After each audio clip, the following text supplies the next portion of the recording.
এখন আমি circuit ব্রেকগুলো circuit ব্রেকের সবগুলো অন করে দিব। অন করার পরে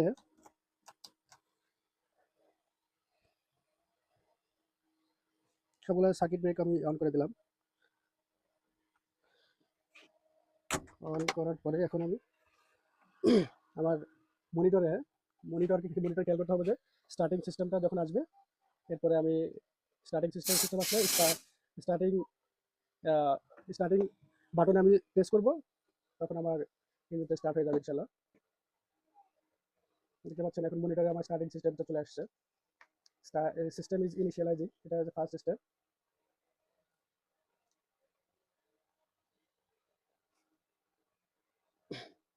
একটু সময় নেবে, বা 10 থেকে 20 সেকেন্ড সময় নেবে।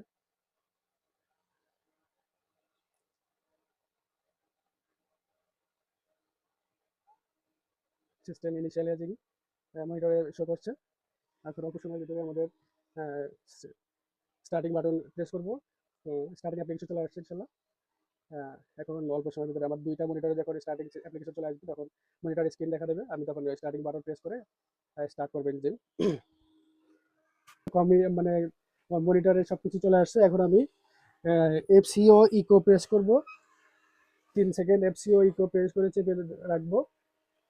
তারপরে হচ্ছে আমি ইঞ্জিন স্টার্ট বাটনে বিসমিল্লাহ বলে চাপ দিব, ইনশাল্লাহ স্টার্ট হয়ে যাবে।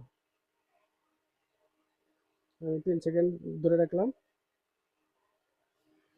ইনশাল্লাহ স্টার্ট হয়ে যাবে। অটো সিস্টেমে অটো স্টার্ট হয়ে যাবে।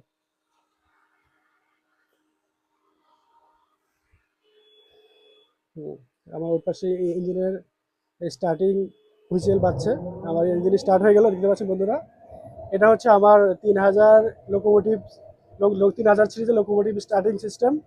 এটা হচ্ছে ম্যানুয়ালি সিস্টেম ফুল।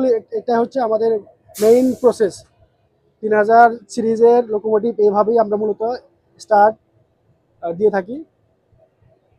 বন্ধুরা, আপনাদেরকে সম্পূর্ণ ভিডিও স্টার্টিং প্রসেস দেখাইলাম। সবাইকে আন্তরিকভাবে ধন্যবাদ।